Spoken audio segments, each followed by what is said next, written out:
Antes de la instalación formal de esta conmemoración, de este acto tan solemne de conmemoración del señor presidente de la Corte Constitucional, la doctora Paula Gaviria, directora de la Unidad para las Víctimas, la reparación de las víctimas, leerá un mensaje del señor presidente de la República.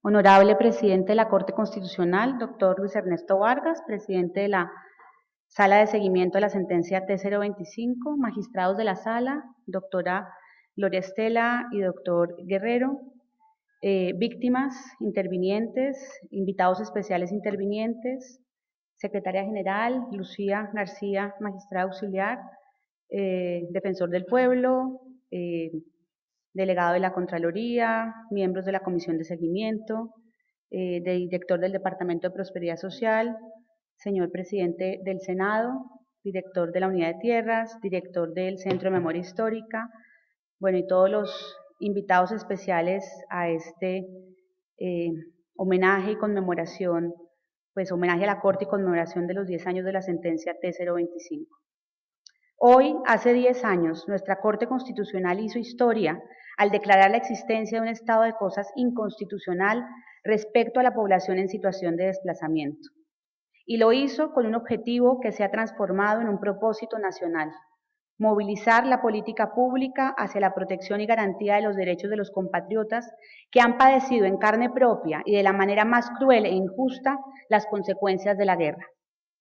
El papel de este tribunal en el marco de la sentencia T25 de 2004 para la garantía de derechos de las víctimas de desplazamiento forzado ha sido crucial. La ley de víctimas habría sido impensable sin el antecedente de esa providencia y de sus autos de seguimiento. Sus claridades conceptuales, sumadas al acompañamiento institucional, han sido igualmente vitales para el avance de la política de atención y asistencia a esta población, que es la más vulnerable de las vulnerables. Aunque la sentencia está hoy más vigente que nunca, ni el país ni la política gubernamental con relación a la población desplazada se encuentran en la misma situación que hace 10 años. La Corte ha logrado su objetivo y lo celebramos. Hoy las víctimas de desplazamiento forzado son visibles para el Estado y la sociedad, y no solo participan en forma directa en el diseño de la política pública, sino que están en el centro del proceso de paz que se está llevando a cabo en La Habana. Cerrar la vergonzosa llamada fábrica de víctimas es mi mayor motivación para perseverar en un diálogo que permita poner fin a más de medio siglo de conflicto armado. Y es mi deber como jefe de Estado, en el marco de la Constitución y de la ley, defender sus derechos trabajando a diario para impedir que haya nuevas víctimas. Alcanzar la paz no solo es un imperativo moral, sino un mandato constitucional, y es además la base para garantizar plenamente otros derechos, sobre todo en las regiones más apartadas del país. Creo que la paz es posible y es posible ahora. Si bien el conflicto armado persiste, de hecho, al 1 de julio el gobierno había reconocido 5.700.000 víctimas de desplazamiento forzado, que corresponden a más del 85% de las personas inscritas en el Registro Único de Víctimas, la respuesta del Estado ha evolucionado. Como lo reconoció recientemente la Corte, la entrada en vigencia de la Ley de Víctimas y el inicio de la implementación de la política de atención y reparación integral, incluyendo a quienes sufrieron el desplazamiento, constituye hoy una oportunidad para revertir el estado de cosas inconstitucional y transformar la realidad de la población desplazada. La ley trajo consigo un proceso de reingeniería institucional que fortaleció la capacidad del Estado para soportar una política de atención, asistencia y reparación a las víctimas. A 3 años del inicio de la implementación de esta política, podemos destacar la creación de 3 entidades nuevas dedicadas exclusivamente a implementar este marco normativo: la Unidad para las Víctimas, el Centro de Memoria Histórica y la Unidad de Gestión de Restitución de Tierras Despojadas. También existe un Sistema Nacional de Atención y Reparación Integral a las Víctimas, coordinado por la Unidad para las Víctimas, el cual está conformado por 51 entidades del nivel nacional, y se creó el Comité Ejecutivo, desde el cual se hace seguimiento a todos los planes de atención y reparación del país. La coordinación entre las entidades del Sistema Nacional para la Atención y Reparación Integral a las Víctimas acercó la política pública a los territorios, algo que ha permitido atender las necesidades específicas de las entidades territoriales en materia de atención a las víctimas. Todo esto se complementa con mecanismos para la participación de las víctimas en el diseño y seguimiento de la política pública que los atiende. Para asumir el reto de la capacidad de financiación y presupuesto, se aprobó el COMPES 3712 del 2012. Por un lado, se han asignado cerca de 55 billones de pesos para los 10 años de vigencia de la ley. Adicionalmente, los recursos del Presupuesto General de la Nación para atención y asistencia de la población en situación de desplazamiento para el año 2012 fueron 2.6 billones de pesos, mientras que para el 2013 fueron 2.8. Para el 2014 se prevén 3.3 billones de pesos.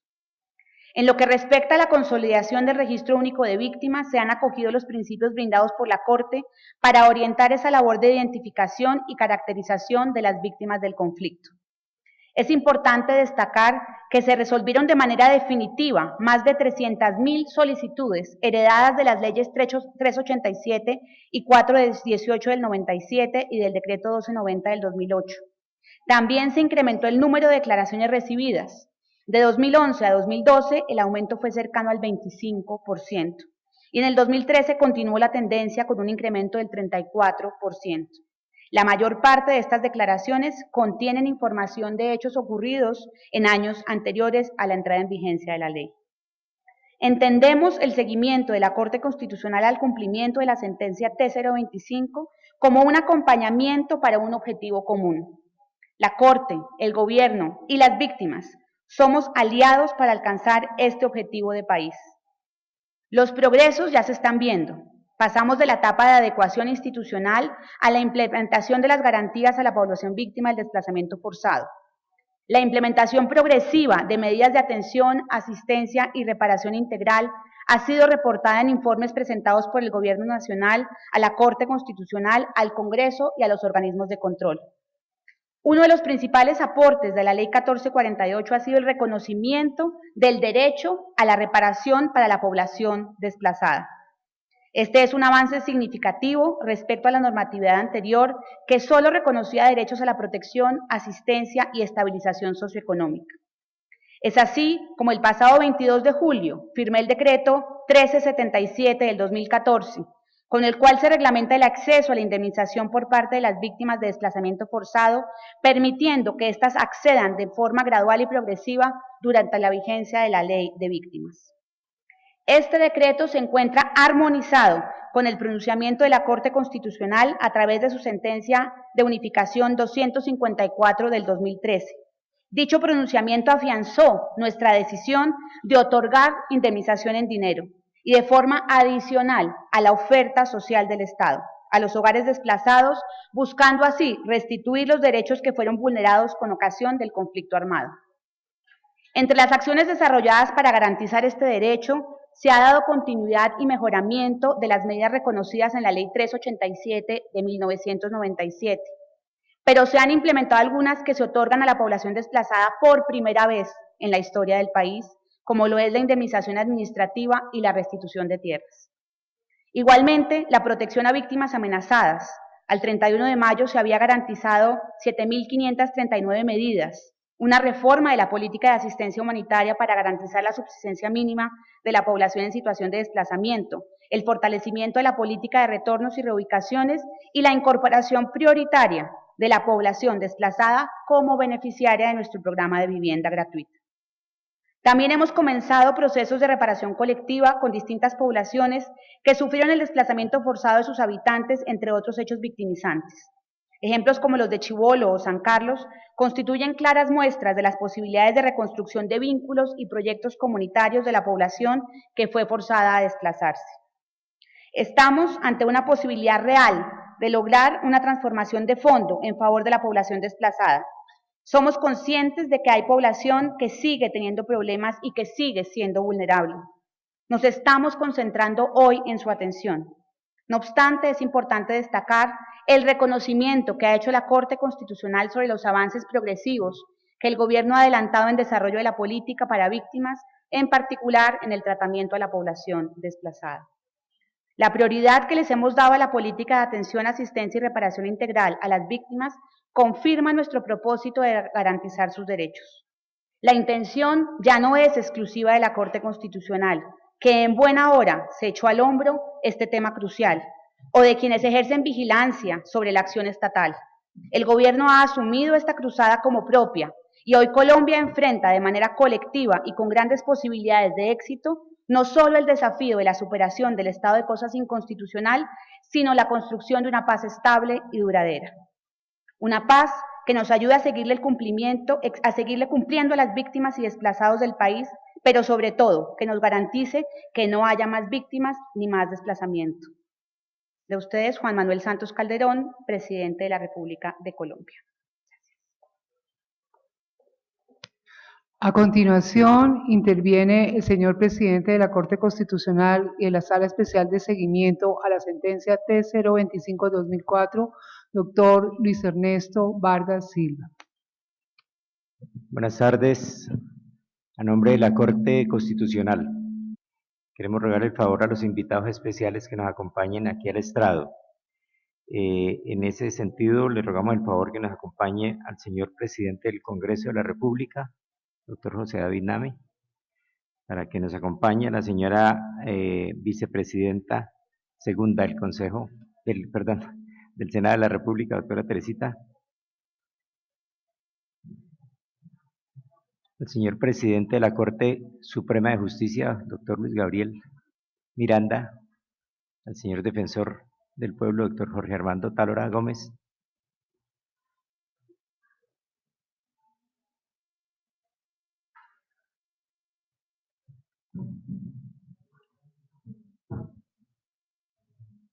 el doctor Gabriel Vallejo López, director del Departamento para la Prosperidad Social, la doctora Paula Gaviria, directora para la Unidad de Víctimas, el doctor Ricardo Sabogal, director de la Unidad de Tierras,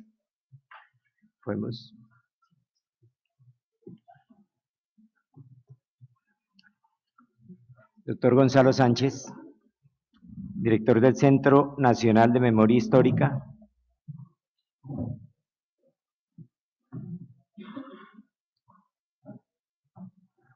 veo a la doctora María Claudia Rojas, ¿verdad? Señora Presidenta del Consejo de Estado, al doctor Néstor Raúl Correa, vicepresidente de la Sala Administrativa del Consejo Superior de la Judicatura,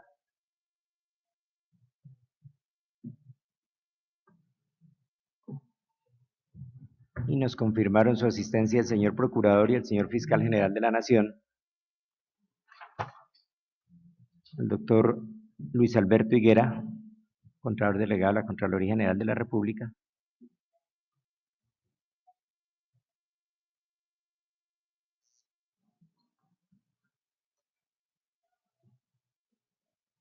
muy bien, señores invitados especiales,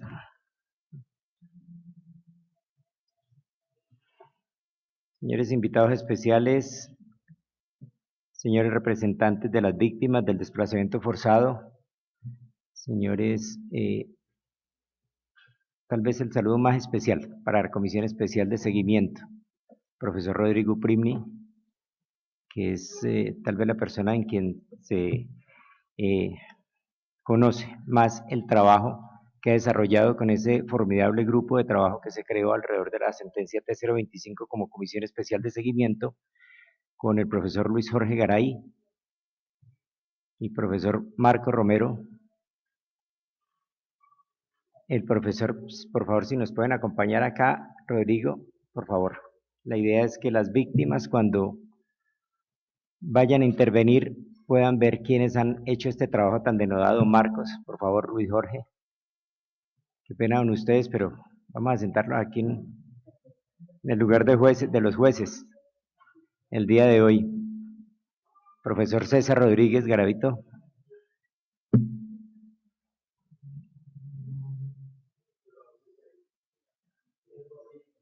Ah, es que esto está en uno de los enfoques diferenciales, sí.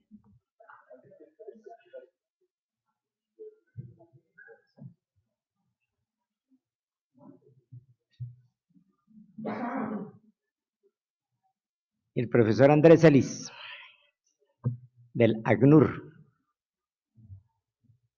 que es la persona que nos realiza a lo largo y ancho del país el trabajo de campo más denodado, más esforzado que se ha hecho hasta ahora. Y es la persona a quien más le debemos agradecimientos en representación del Alto Comisionado para las Naciones Unidas, de las Naciones Unidas para los Refugiados.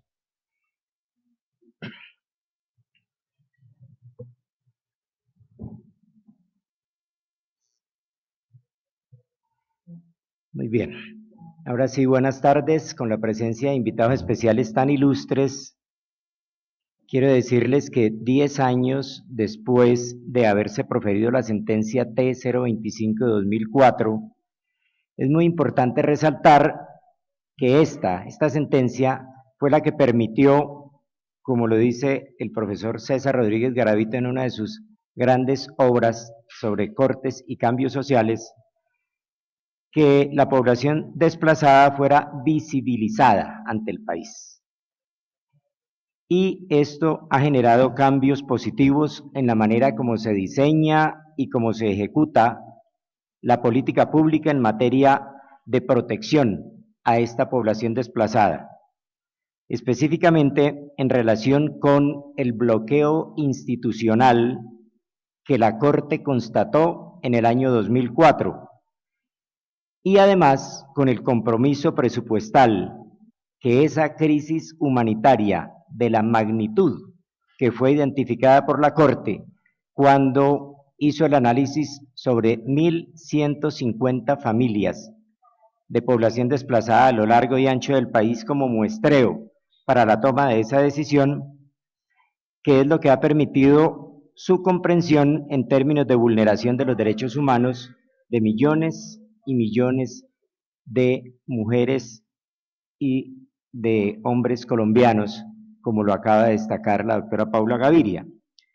Entre los efectos más relevantes que han tenido lugar con el proceso de seguimiento que se ha realizado a esta sentencia, a este fallo estructural, se pueden resaltar dos en particular, dos aspectos relevantes. El primero, el enfoque diferencial que estableció la Corte a través de los autos de seguimiento.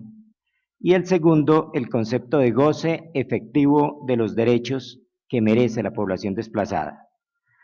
Ambos ya estaban presentes cuando, en la sentencia T025, pero alcanzaron un mayor desarrollo a lo largo de este proceso, que se destaca además por ser un proceso democrático y participativo, como le consta a las mesas de víctimas a las cuales vamos a escuchar el día de hoy. Esta reunión se hace justamente no solo para conmemorar los 10 años de vigencia de esta sentencia estructural T025, sino para hacerle un pequeño pero significativo homenaje a esos millones de víctimas de este flagelo del desplazamiento forzado. Por eso vamos a dedicarle la jornada a escucharlos y a que los escuchen personas tan ilustradas en la materia, que han trabajado tanto como a ustedes les consta y que tienen que ver con la dirección del Estado. Es así como a partir del año 2011 se han presentado muy importantes avances en componentes de la política pública, como la ayuda humanitaria, el registro y caracterización de la población desplazada, rubros o renglones como la salud, la educación, la restitución de tierras, la participación de las víctimas en el proceso. Pues los esfuerzos del gobierno nacional al efecto han dado resultado, aunque la nueva normatividad que ustedes conocen bien es la ley 1448 y sus decretos reglamentarios, no ha alcanzado aún el máximo de despliegue de los mecanismos allí consagrados para garantizar el goce efectivo de los derechos de la población desplazada. La Corte Constitucional reconoce que ahora el Estado ha establecido un marco legal dirigido a articular los esfuerzos institucionales con el fin de mitigar los efectos nefastos que produce el desplazamiento forzado en la vida de sus víctimas, y que se muestra como un reflejo de lo que es un país con guerra interna, un país que ha padecido esta tragedia.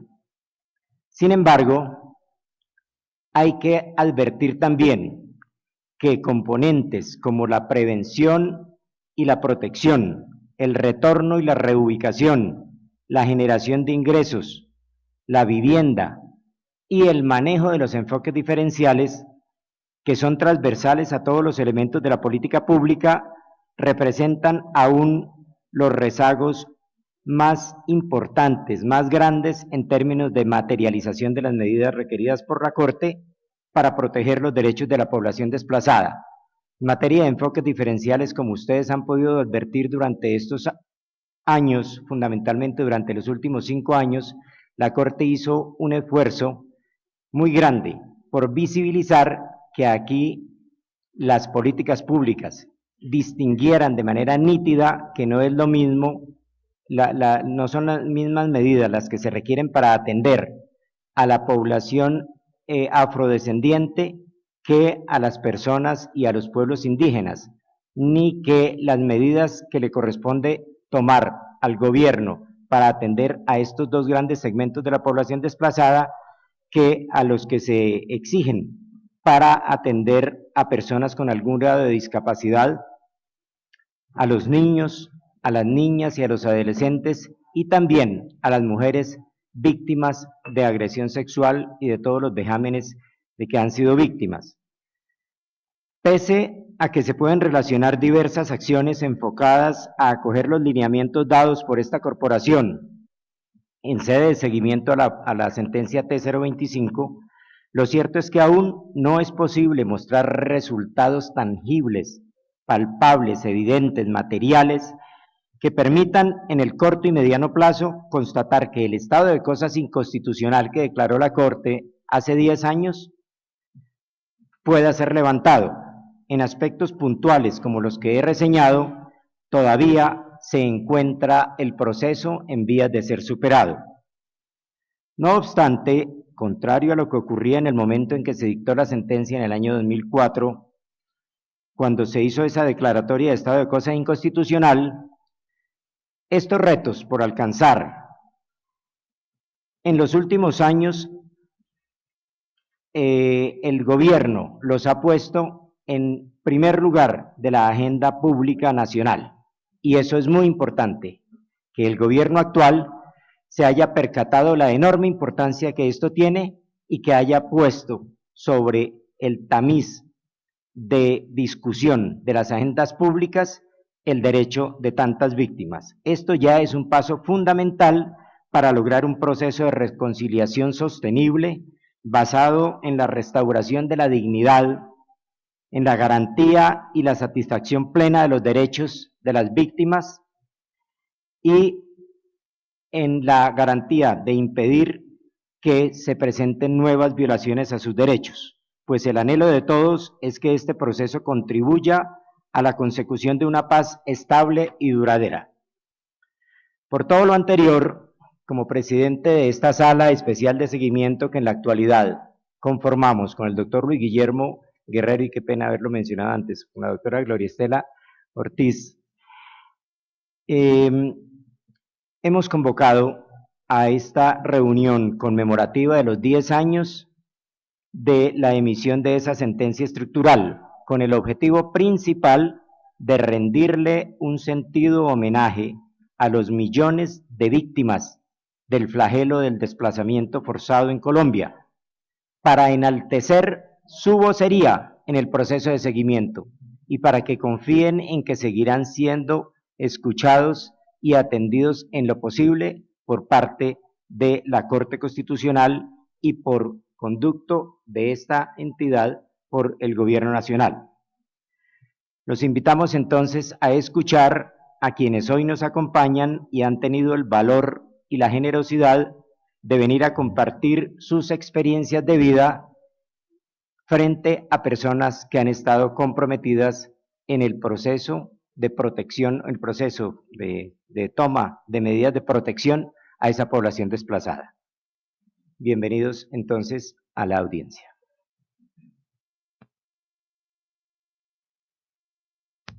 Con el fin de que las intervenciones sean ordenadas y se puedan evacuar en el tiempo programado por la sala, cada una de las intervenciones tendrá una duración máxima de 15 minutos. En primer lugar, intervendrá la señora Danelli Estupiñán Valencia, viene de la ciudad de Buenaventura, en representación de las mujeres desplazadas, protegidas en el auto 092 de 2008. Por favor, tenga la bondad.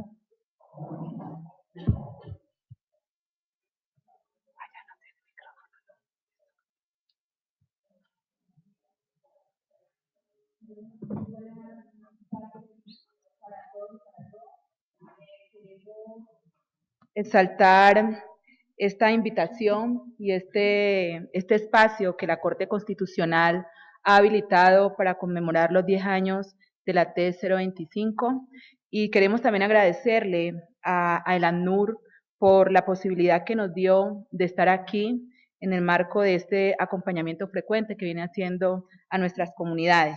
Bueno, yo, basándome un poco en la metodología que se definió en el marco del auto que se expidió para esta sesión, entonces voy a empezar como a dar respuesta un poco a la metodología que había ahí. Primero nos preguntaban, pues, qué ha significado la T025 para nosotros, ¿cierto? Como comunidades afros, como mujeres, ¿qué ha significado esta sentencia?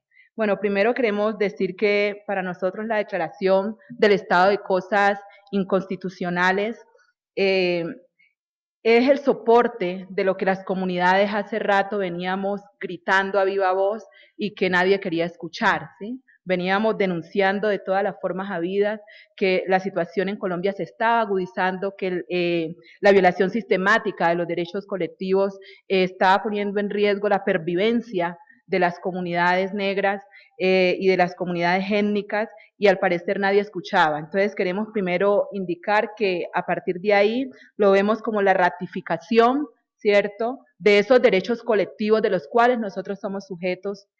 Al mismo tiempo lo vemos como la continuidad o el soporte, en caso nuestro como comunidad negra, de la Ley 70 de 1993, porque si bien la Ley 70 de 1993 es clara en muchos aspectos, hay muchos derechos que aún están tácitos y no se desarrollaron, como la relación campo-poblado. La Corte, a través de esta sentencia y sus desarrollos, a través de los autos 005, 092, ha logrado entonces también dejar claro de que la comunidad negra en Colombia no se inscribe simplemente a las zonas ribereñas y costeras, ¿cierto? Que también hay comunidad negra en territorios ancestrales que no están titulados, pero que han sido poblados históricamente por comunidad negra, en el cual se recrea toda esta dinámica cultural. Por lo tanto, en el marco de esta sentencia, los territorios urbanos, por ejemplo, como el caso de Buenaventura, de Tumaco, son reconocidos también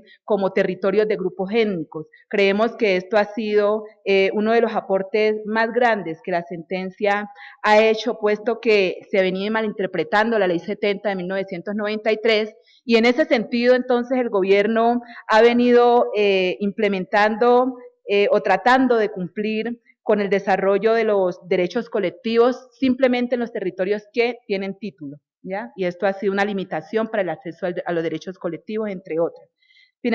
También creemos que parte de los aportes que ha hecho, pues es que ha reforzado esos derechos colectivos que nosotros tenemos.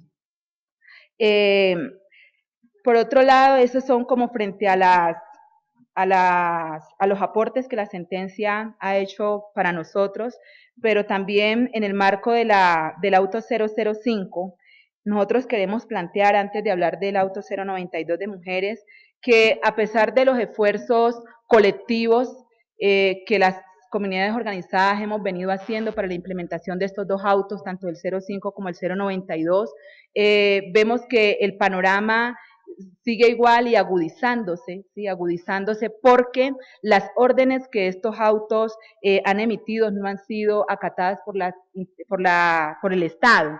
En ese marco nosotros les queremos contar lo que hemos hecho también desde las comunidades como proceso de incidencia para lograr pues que estas órdenes se lleven a cabo. Por ejemplo, en el marco del auto 005, nosotros en el 2013, exactamente en julio, ya tenemos un año, decidimos las organizaciones del Pacífico desarrollar un espacio que le llamamos Espacio de Articulación Pacífico Sur, el cual tenía como objetivo convocar al gobierno para que de manera conjunta pudiéramos elaborar un plan de acción para llevar a cabo las órdenes del auto. Este espacio se desarrolló, de este espacio logramos que se conformara una comisión técnica mixta, la cual está conformada por el gobierno y las organizaciones sociales que hacen parte del Pacífico Sur. Y en este espacio del Pacífico Sur de articulación se definió unos acuerdos que hoy es un plan de trabajo que tenemos concertado, cabe decir, con el gobierno para implementar las órdenes del auto 005. Fueron 10 acuerdos, los cuales los tenemos aquí, nosotros ahorita vamos a dejarlo como parte de los insumos para los procesos de seguimiento, y de esos 10 acuerdos, lamentablemente, se han cumplido un acuerdo y otro medio. ¿Sí? Uno de los acuerdos era que el Estado pudiera socializar con la comisión de seguimiento, con la comisión del auto 005, pudiera socializar los acuerdos que del Pacífico Sur salieron para mirar entonces y los legitimaran, ¿no? O los evaluaran y hicieran recomendaciones. Finalmente ellos los asumieron y en ese marco los otros acuerdos, como por ejemplo, voy aquí a compartirlos rápidamente, de solicitar a la Corte Constitucional, a este espacio, que se pudiera hacer seguimiento a la violación sistemática de derechos colectivos que se viene presentando dentro de nuestros territorios, pues no se hizo, era una tarea que tenía el gobierno, no se pudo hacer. También otra de las propuestas, o no se ha hecho hasta la fecha, es que se pudiera emitir un COMPES, el cual le asignara recursos para el desarrollo de las órdenes del auto 005 y tampoco se ha cumplido con este acuerdo. Otro de los acuerdos era que se pudiera conformar una comisión especial para estudiar la implementación de la ruta étnica en Buenaventura, exactamente en los territorios ganados al mar, que es uno de los casos emblemáticos que plantea el auto 005, y no ha sido posible que esta comisión se integre.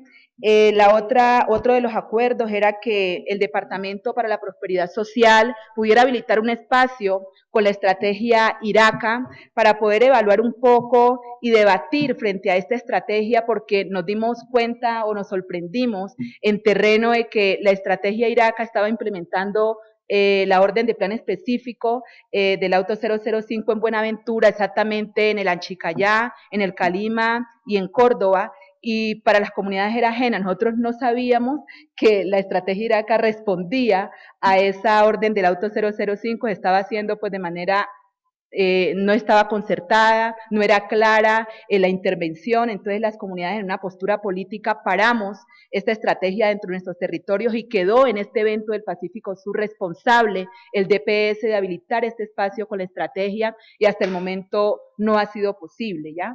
Esto está generando situaciones muy incómodas al interior de las comunidades, pues porque ellos venían desarrollando una serie de proyectos y cuando la comunidad va y pregunta por qué los proyectos no se han seguido implementando, lo que responde la estrategia IRACA es que las comunidades no quisieron que siguieran, las organizaciones no quisieron que siguieran, pero no dicen el porqué de la situación. Bueno, entre otros acuerdos está también la operativización de los planes específicos, la estrategia de atención a comunidades afrocolombianas y entonces en este marco nosotros en el Pacífico Sur presentamos al gobierno una propuesta de diseño metodológico metodológico y conceptual para poder realizar estos planes específicos y estas estrategias de atención a la población colombiana. Y la idea luego era como un proceso de construcción conjunta, que el gobierno, el Ministerio del Interior y la Unidad de Víctimas también pudieran presentar una propuesta metodológica y conceptual y luego armonizáramos las tres y a partir de allí empezáramos luego a aplicar una estrategia, un diseño conceptual y metodológico piloto para la construcción o parir este plan específico, pero finalmente hasta el momento solo las comunidades hemos presentado nuestra propuesta metodológica y estamos en espera que el Ministerio del Interior y la Unidad de Víctimas también presenten su propuesta para continuar, pero no ha sido posible. Les comentamos que en el marco de estos acuerdos, la comisión técnica que establecimos en el espacio Pacífico Sur se ha reunido 2 veces, se reunió en septiembre del 2013 y se reunió en mayo del 2014, ¿sí? Se ha reunido, hemos estado como revisando un poco esos acuerdos y estamos nosotros ahí haciendo su trabajo de incidencia, pues, para ver si esto finalmente se logra. Frente a las recomendaciones que tenemos frente a la implementación del auto para la Corte, son las siguientes, y es que se haga el seguimiento a los acuerdos de este espacio de articulación que acabamos de socializar aquí con ustedes del Pacífico Sur, ¿cierto? Que es un acuerdo que además está firmado aquí por el Ministerio del Interior, está firmado por las comunidades, la Unidad de Víctimas estuvo en todo el proceso y dijo que sí, después no ha firmado el acuerdo, pero nosotros entendemos que en parte de la seriedad y el compromiso institucional, ¿cierto? Ellos son conscientes de que fue una jornada de trabajo específica y muy coherente en el marco de la aplicación de estas órdenes. Entonces, que la Corte pueda hacer seguimiento a estos acuerdos, pero que además nosotros no tenemos muy claro si es función de ustedes, pero sí que se puedan emitir desacatos a las instituciones, al gobierno, que no han cumplido las órdenes específicas que el auto 005 plantea. Y también queremos hacer como una recomendación en el marco del seguimiento que viene haciendo la Corte al auto 005 y a la sentencia, y es que no, cuando se le pida, digamos, cuentas al Estado no se le pregunte por las actividades puntuales que debe hacer, sino por qué derechos ha garantizado. Yo voy a poner un ejemplo partiendo de la cifra que la doctora Paula Gaviria nos presentaba ahora aquí en su alocución, y es que, por ejemplo, si nosotros le preguntamos al gobierno cuántas víctimas están incluidas en el registro único de víctimas, nos dicen 3.000, ¿cierto? Pueden ser 3.000 víctimas incluidas y obviamente están dentro del registro. Pero si usted va a ver el derecho a la atención integral, ¿cierto? Ese derecho no está garantizado porque el estar incluido no significa que usted esté siendo atendido de manera integral. Entonces, que la Corte, en más de preguntar por esas actividades puntuales, ¿cierto? Pregunte por qué derechos ha garantizado el Estado. Entonces, ¿cómo ha garantizado? ¿Ha garantizado usted el derecho a la atención integral de las víctimas? ¿Sí? Más que el tema de la inclusión, que por ende no hace, digamos, vivencia de ese derecho como tal. Esto frente al auto 005. Frente al auto 092, pues ustedes saben la realidad que estamos viviendo las mujeres en Buenaventura a partir de los femicidios que se han venido agudizando de manera sistemática a partir del 2008. Entonces, en este marco, para nosotros la sentencia ha sido una voz, ¿cierto? Porque estábamos silenciadas las mujeres y no teníamos voz. Al parecer el conflicto armado afectaba de la misma forma a toda la comunidad negra, indistinto de que fuéramos mujeres o hombres. Entonces lo que deja claro es que hay una afectación diferencial para nosotras como mujeres y a partir de ahí también nos abre todo un panorama para nosotras poder seguir realizando este ejercicio de incidencia. Lamentablemente, pues nos toca decir a través, yo solo contando el contexto, nos podemos dar cuenta entonces que esas órdenes tampoco han sido acatadas por el Estado, y es que hoy, después de 10 años de la sentencia, las mujeres rurales siguen siendo sujetas de de la vulneración sistemática a sus derechos a través de los distintos grupos armados, y las mujeres urbanas nos exponemos a una situación aún más aguda porque no hay un solo grupo armado dentro de la zona, sino que, como ustedes saben, es una diversidad de grupos armados, ¿cierto? Y estamos siendo víctimas sistemáticas de esta situación, entre ellas la situación de los castigos, por ejemplo, que los grupos armados ejercen contra nosotras cuando ellos creen que la mujer comete algún delito, ¿cierto? Es castigada a través de la violación sexual, mientras que a los hombres se les cobra una multa de 100.000 pesos, a las mujeres se les viola, ¿sí? Estamos siendo usadas para guardar armas y transportar armas dentro de nuestros territorios, las niñas, sobre todo de 5 años, de 11 años, porque se dicen que son como, no pueden ser como objeto de sospecha, ¿cierto? Porque son unas niñas enterrando armas, toca enterrar armas detrás de las casas, de las viviendas, ¿cierto? Toca también vivir prácticamente una relación sometida a la fuerza, porque los integrantes de los grupos armados, pues en muchos son los compañeros de vida de muchas mujeres, y cuando quiere romper la relación, pues es casi imposible por ese vínculo que hay ahí, esa relación de poder que se ha agudizado aún más, porque además de toda la situación patriarcal, pues hoy porta un arma, ya no es simplemente los puños y los malos tratos, sino que también es la eliminación física de la mujer. Entonces, este panorama seguimos viviéndolo en Buenaventura.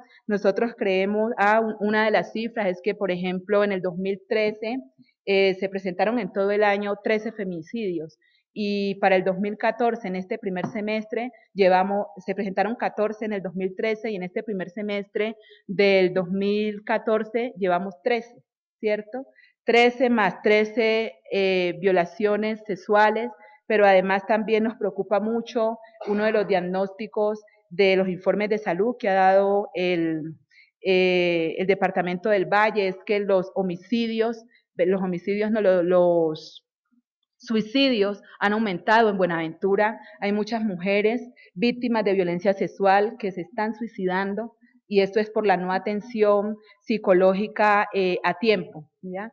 Entonces, frente a este panorama, nosotros lo que creemos es que es muy difícil, digamos, en este panorama, poder decir de que se ha superado ese estado de cosas inconstitucionales, pero además también los retos que hay es que las mujeres, y nos incluimos como organizaciones sociales porque entendemos que parte de la responsabilidad de ese goce efectivo de derechos no está solo en el Estado, nosotros también sentimos que tenemos una responsabilidad como comunidad. Entonces las mujeres desconocen el auto 092, ¿cierto? Después de 6 años se desconoce el auto 098 que respalda a nosotras, las mujeres activistas que venimos haciendo este tipo de trabajos de defensa de derechos, se desconoce el decreto ley 4635, se desconoce la misma ley de víctimas. Entonces, en ese panorama de desconocimiento, difícilmente nosotras podremos acceder a ese goce efectivo de derechos, porque sabemos que parte de lo que se ha logrado hace parte también de esas conquistas a través de esa persistencia que hemos tenido frente a la reclamación de nuestros derechos y frente a la defensa de nuestros derechos. Entonces, dejamos como recomendación también que se pueda sancionar a estas entidades del Estado que no han cumplido con estas órdenes específicas, y que de manera masiva sean vinculadas a los 13 programas que la orden del auto 092 declara, programas de atención para las mujeres sean incluidos de manera masiva, pero que además, antes de ser incluidas, las mujeres puedan conocerlas, porque no conocen estos 13 programas que se establecieron para su beneficio. Finalmente, queremos dar las gracias por el espacio, y yo, como soy bastante ordenada, ya no me quiero pasar de los minutos. Muchas gracias. A continuación, intervendrá la señora Denis Cabezón, viene del departamento del Chocó. Es un señor, perdón. El señor Denis Cabezón, él viene del departamento del Chocó, representa a la población protegida en el auto 004 del 2009, pueblos y comunidades indígenas desplazados.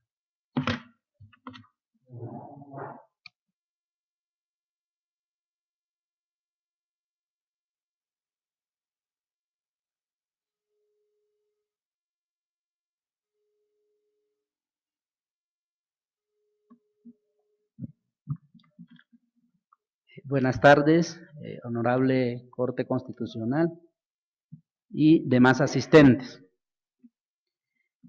Yo voy a hablar un poco de la experiencia que ha pasado durante estos 10 años. Yo creo que en el 2004, 2010, la situación del pueblo guaunán en el departamento del Chocó era más crítico de lo actual que está. En primer lugar, el desplazamiento de las 5 comunidades del Medio San Juan, asesinato de otros 3 profesores en el mismo municipio del Medio San Juan, el desplazamiento del municipio del Bajo Baudó, 5 comunidades guaunán, pero también 4 asesinatos, igualmente en Río Sucio, en el litoral del San Juan y en el municipio de Juradó. En ese momento, pues, no conocíamos la sentencia 025, sin embargo, pues, la situación para nosotros era un poco difícil y además no teníamos dónde acudir. Sin embargo, con la ayuda de ACNUR, pudimos hacer una gestión y precisamente llegamos en este edificio que estamos. Radicamos toda nuestra problemática. En el 2009 salimos beneficiados, digo así porque salimos en el auto 04 del seguimiento, en donde habla de 34 planes de salvaguarda. Entonces, en eso, al principio del año también, cuando salimos favorecidos dentro del auto, también nos dimos cuenta por intermedio de la ACNUR, nos dimos cuenta de que sí estábamos dentro del auto 04. Arrancamos prácticamente con la iniciativa nuestra, no del gobierno, sino como comunidades. En primer lugar, a entender de qué se trataba ese auto. De lo poquito que entendíamos el español, decíamos un auto, pues puede ser un carro, ¿no? A eso nosotros no entendíamos, pues eso, ¿cómo es? Era muy difícil para nuestros mayores entender realmente a qué se refería el auto. Pasamos un año, iniciativa nuestra, y finalmente apoyado por ACNUR también, para hacernos entender de qué se trataba el auto, igualmente la sentencia, pero también en ese momento estaba el programa de garantía. 2 temas similares que nos tenían confundido, cómo trabajar ese tema. Sin embargo, nosotros con la iniciativa, vuelvo y repito, trabajamos hasta finales del 2011, en donde el Ministerio del Interior nos apoya para poder trabajar lo que es el plan de salvaguarda del pueblo guaunán. Ahí arrancamos y se construyó, realmente trabajamos con 5 ejes de líneas de trabajo para el pueblo guaunán. Por eso, pero no solamente la elaboración del plan, por eso nosotros decimos que para nuestro pueblo guaunán ha habido impacto del auto 04 de 2009. ¿Por qué? Porque nosotros sacamos 4 conclusiones. La primera conclusión es la visibilización de la problemática del pueblo guaunán y además la existencia del pueblo guaunán en Colombia y especialmente en el departamento del Chocó y parte del Valle. Esa es como la primera conclusión dentro de la sentencia y del auto 04. En segundo lugar, del auto sale también, nos constituimos una organización regional llamado Oibondeco. ¿Por qué? porque es que en el momento cuando se emite la sentencia, el pueblo huaunán, cada uno estaba en su municipio, en su parcela, en su resguardo, en sus ríos. Estábamos un poquito desorganizados. Con esta sentencia nos unifica y con la problemática que hay en el departamento, lo que nos hace es de que es necesario que organicemos una sola organización para poder enfrentar la situación difícil que se está viviendo en los resguardos. 3. Para nosotros es importante también como conclusión de este auto, y es de cómo nosotros podemos trabajar en conjunto el auto, y es la elaboración del plan, el plan de salvaguarda como tal, y es donde está plasmado nuestro sueño, lo que queremos realmente, la política pública para el pueblo huaunán. Elaboramos, hoy tenemos ese documento listo, o sea, la unidad del pueblo huaunán en este documento, y seguimos trabajando el tema de la unidad. Pudimos también hacer diagnóstico, un diagnóstico con la participación de todos, de todas las comunidades, de todas las, digámosle, de los huaunán, para que este plan de salvaguarda fuera realmente concertado, no solamente fuera de escritorio, sino que se trabajó directamente en las bases. Hoy tenemos ese documento que pues hoy decimos también tenemos frustraciones. La frustración es que a pesar que hoy tenemos ese documento elaborado, no hemos podido cómo avanzar el tema de de seguir implementando, digamos, este plan. Por eso decimos que en el departamento del Chocó, especialmente el pueblo huaunán, para el pueblo huaunán el conflicto no ha terminado. El conflicto no ha terminado, ¿por qué? Porque la guerrilla sigue viviendo en los territorios indígenas.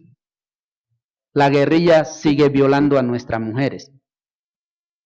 La guerrilla sigue imponiendo leyes a nuestras autoridades.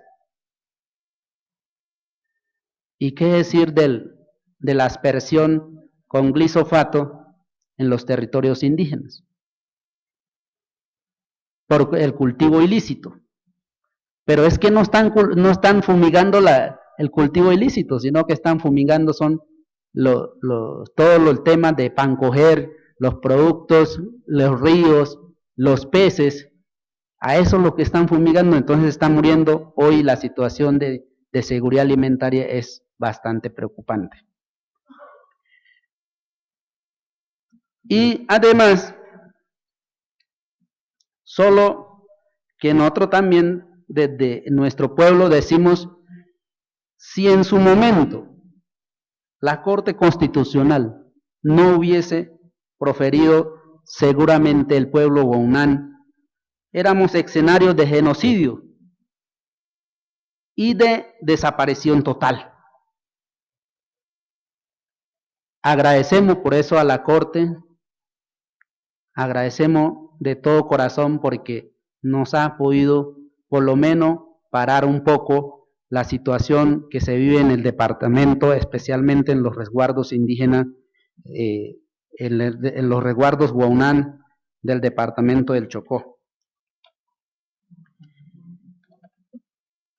Uno de los puntos también quisiéramos sugerir desde un punto de desconocimiento es que se mantenga esa cosa inconstitucionalidad por parte de la Corte. ¿Por qué? Porque vuelvo y repito, para nosotros el conflicto no ha terminado en el territorio. Pero también, no sé si le estoy explicando bien el tema de que la Corte sacara algún fallo o se emitiera un fallo en donde diga que la oferta institucional se haga en los territorios Guaunán y no aquí en Bogotá.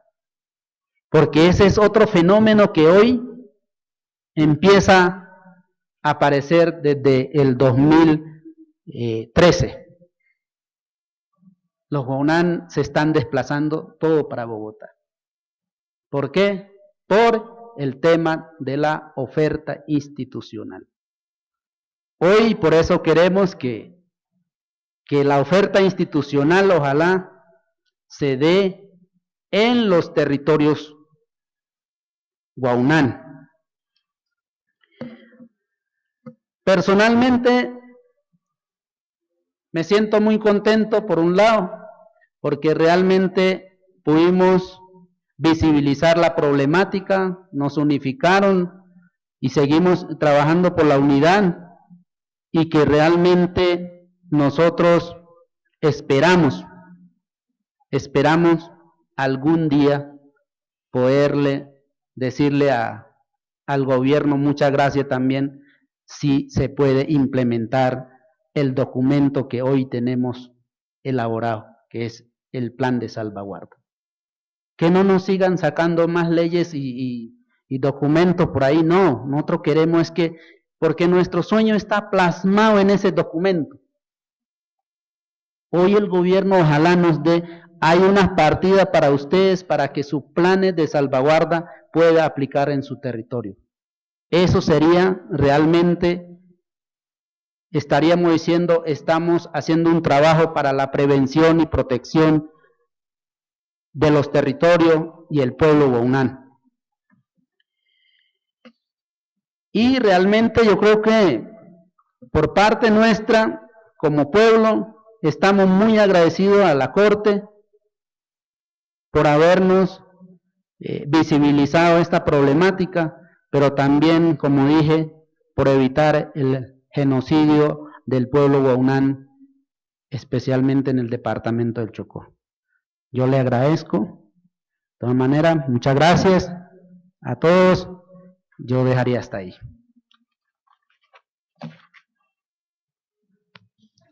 Enseguida interviene el señor Ignacio Rodríguez, viene del departamento del Guaviare, en representación del grupo de población de comunidades indígenas desplazadas protegida por el auto 004 del 2009.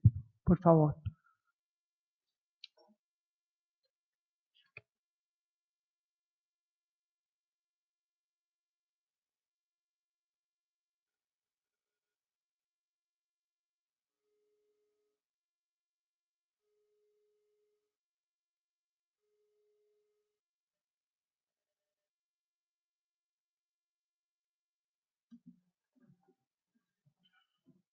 Muy hema Paglocho, que pues.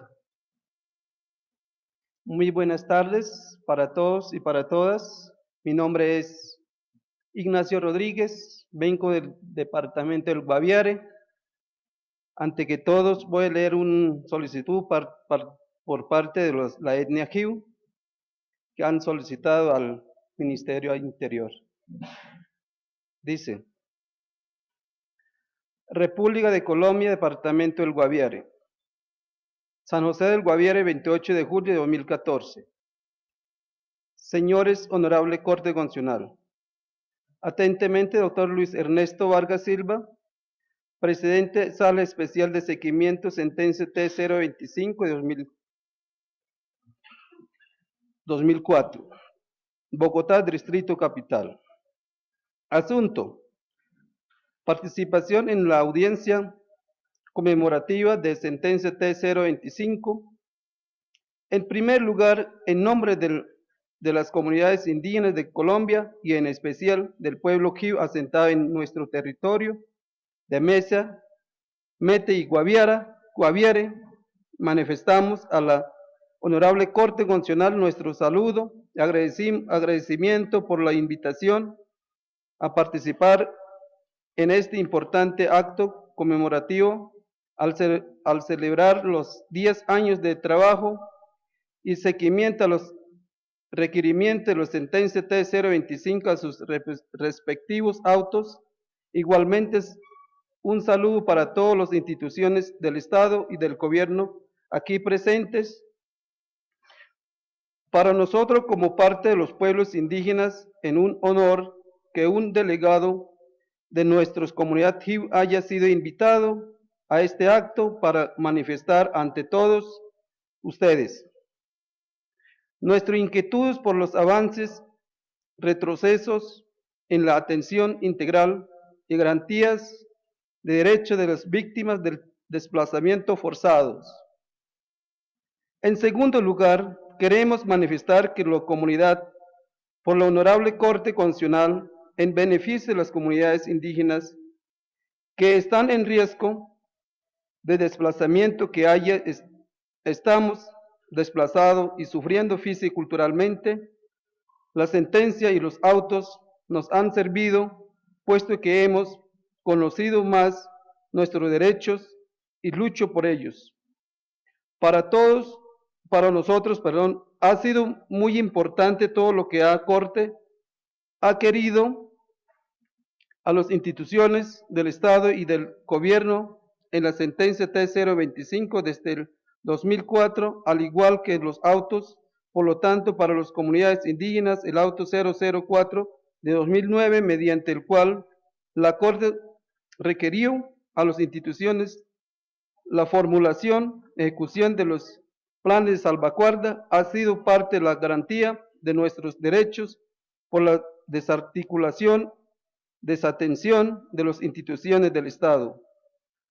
Ahora bien, la pregunta que nos hemos venido haciendo los pueblos indígenas es, desde el 2009, ¿cuántos planes formularon las instituciones con la participación de las comunidades, instituciones nacionales y territoriales están ejecutados para la garantía de los derechos de nuestras comunidades? Por ejemplo, para nuestro pueblo que han pasado más de 5 años a las instituciones en cabeza del Ministerio del Interior, aún no ha formulado el plan de salvaguarda. Ello, aunque como pueblo hemos tenido toda nuestra disposición a participar, así lo hemos manifestado y requeridos tanto el Ministerio del Interior como a la unidad de víctimas en los documentos de los encuentros del pueblo Jíu.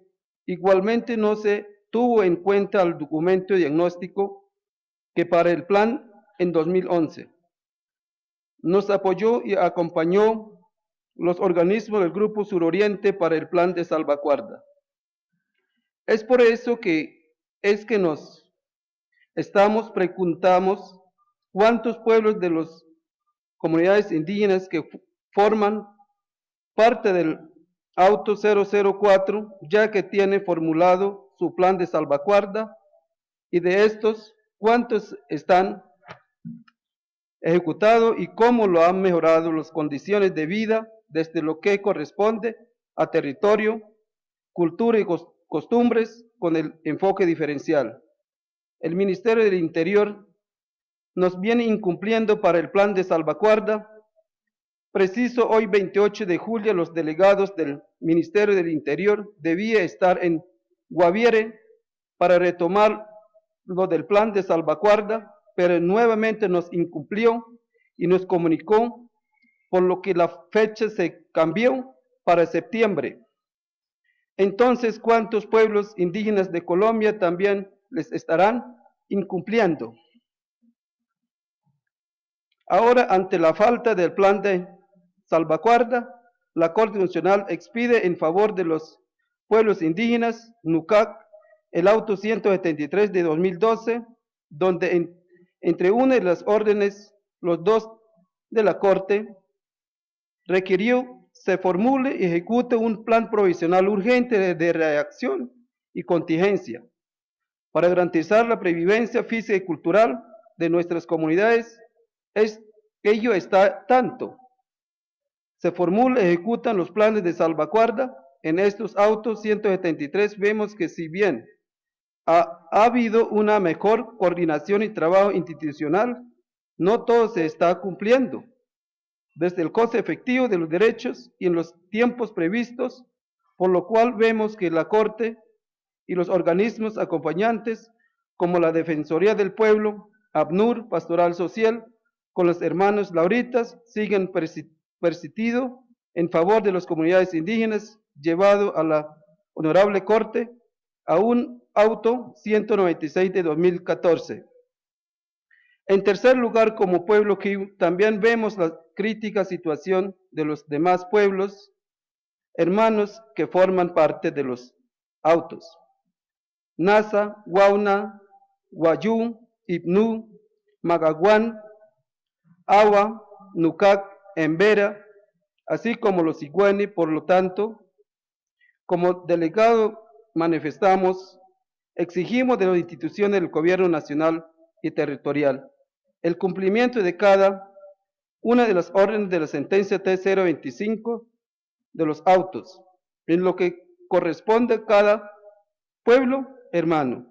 Esto nos motiva para que la Honorable Corte Constitucional no desfallezca y persista por nuestros derechos hasta que todos los derechos de las comunidades indígenas sean cumplidos y nuestras condiciones de vida hayan mejorado.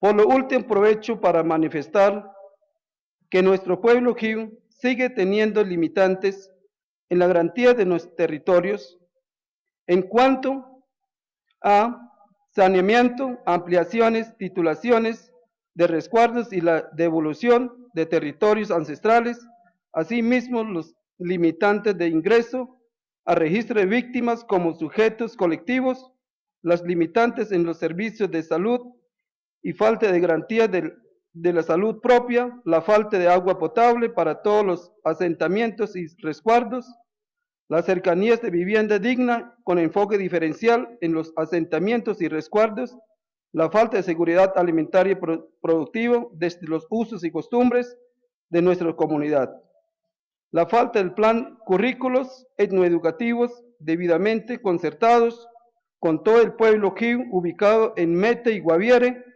la falta de infraestructura social y comunidad enfoque diferencial, la falta de atención de los adultos mayores indígenas, la falta de protección de los líderes y comunidades en riesgo.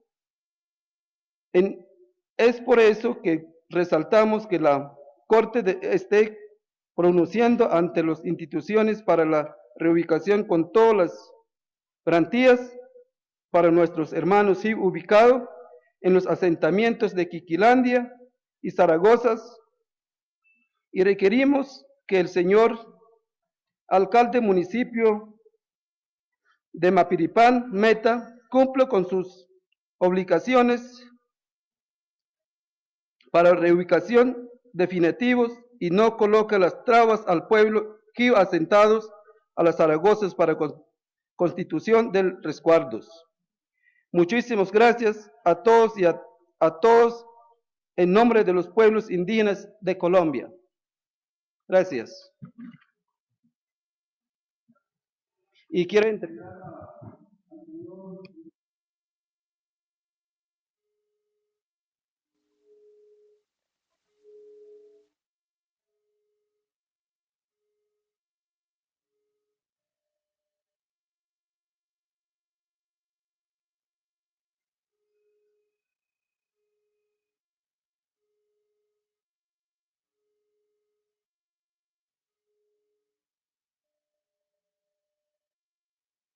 Enseguida interviene el señor Marco Fidel Velázquez, viene proveniente de Cacarica, departamento del Chocó, en representación de la población de comunidades afrodescendientes desplazadas protegidas en el auto 005-2009, específicamente procesos de retorno.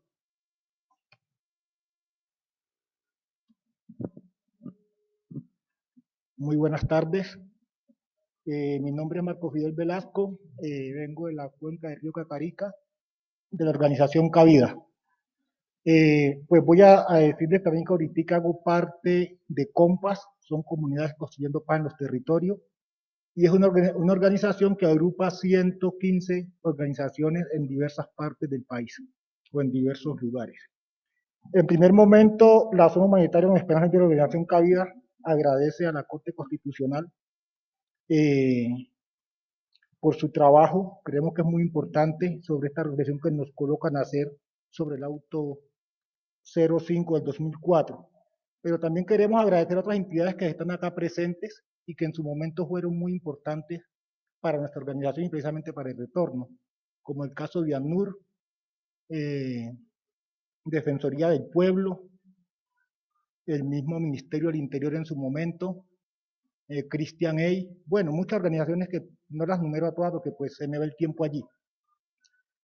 Decirles que la persona que les está hablando aquí he sufrido no solamente el desplazamiento del 97. Mi primer desplazamiento fue a la de 12 años y fue con la creación del Parque Nacional Los Catíos. ¿Sí? Fue mi primer desplazamiento. Luego el de 97 y ahorita el de 2013. Hace 14 meses me encuentro en la ciudad de Bogotá en condiciones de desplazado.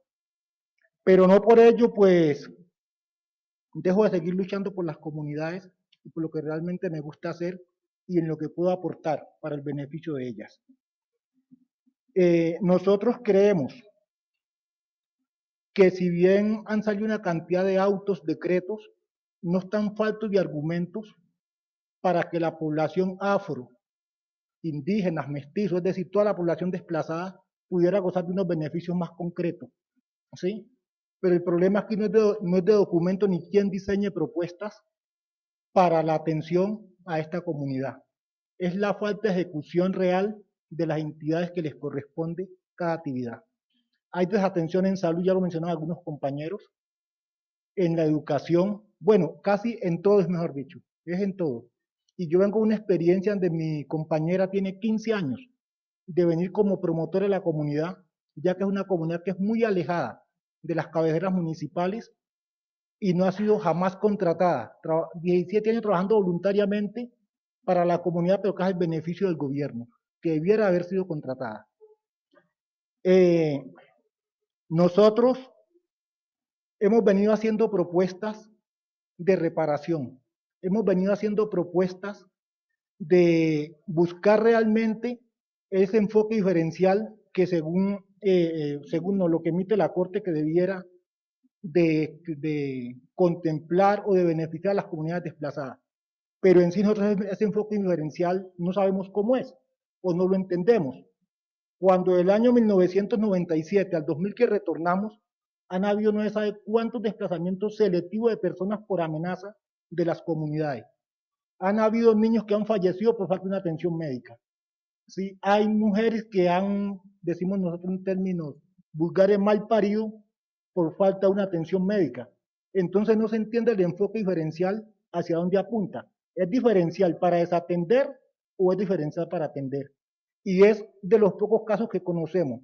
La ley de víctimas no recoge todas las víctimas del país. Primero porque hay muchas víctimas que les ha dado miedo denunciar, pero que siguen en condiciones de desplazado, siguen con amenazas y no hay una atención en sí para ellas. ¿Sí? Eso es muy preocupante. ¿Sí? Y vuelvo y repito, no es un problema de que no hayan líneas para garantizar esos derechos, sino que no hay una real voluntad de las entidades competentes garantizar esos derechos. Hoy estamos hablando de la reparación y fue un tema que lo planteamos nosotros en el año 2000 cuando retornamos y que tuvimos el acompañamiento de muchas instituciones de Estado y muchas instituciones internacionales, de sectores de la Iglesia, y planteamos una propuesta al gobierno de retorno. Así lo llamaron en ese momento retorno piloto. Pero fue propuesta que lentamente el mismo gobierno comenzó a desmontarla y la diluyendo, y hoy esa propuesta ha quedado en nada, ha quedado en aguas. Primero con el desmonte de la Comisión Mixta de Verificación. Segundo, con la sacada del defensor comunitario como garantía de protección a las comunidades que estamos allí retornadas en las zonas humanitarias. ¿Sí? Se rompe la comisión y se desmonta la presencia de la Defensoría unilateralmente, cuando para montarse fue una reunión coordinada con las comunidades acompañantes, instituciones del Estado, pero todo se hizo unilateralmente. Y eso nos ha hecho falta hoy. Eso ha hecho que los hurtos de nuestros bienes en retenes como el de Tumaradó persistan, que las amenazas persistan en el territorio frente a muchos de los líderes que ahí estamos. Entonces, ahí se ve como muy ahogado ese enfoque diferencial que la Corte en varios autos, en varios documentos, ha señalado, y creemos que es importante que hoy estén, y por eso somos críticos a lo que está pasando, porque realmente nos duele. Yo no quiero estar aquí en Bogotá, no es mi hábitat, no es mi tierra, no sé nada qué hacer acá, quiero estar en mi comunidad, pero si quiero seguir respirando otros días, tengo que resignarme a vivir en cualquier rincón del país. ¿Sí? Nosotros pusimos una demanda al gobierno nacional por la violación a todos los derechos, que nosotros no debimos de haber sido desplazados de nuestros territorios, pero fuimos desplazados en el marco de la Operación Génesis, y fue una operación que fue coordinada, decimos nosotros, porque cuando hay generales involucrados en ella, y tiene un nombre y un apellido, es porque está coordinada por el gobierno nacional. ¿Sí? Pero fue coordinada para desplazarnos, pero hoy para la atención y el retorno con garantías dignas al territorio, no ha habido coordinación de las instituciones gubernamentales. ¿Sí? Y eso nos duele. La Corte Interamericana, en un fallo de tutela, que es como uno de los el primer caso en Colombia, podemos decir, que falla en favor de las comunidades afrocolombianas por todas las violaciones de los derechos que se dieron, y que hoy está en cabeza de la Cancillería del Pueblo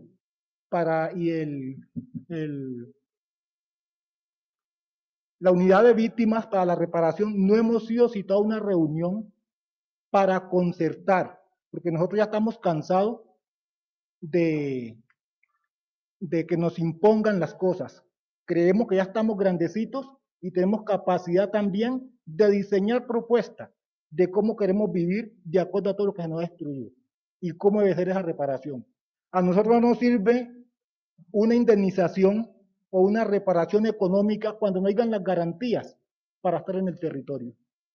Cuando cojamos un peso y no podamos tener una vida digna, no podamos disfrutar de él, no nos sirve. Nosotros nos sirve una indemnización, pero que vaya con todas las garantías necesarias, que garantice la vida de las comunidades en sus territorios, que no haya más desplazamientos ni señalamientos, ¿sí?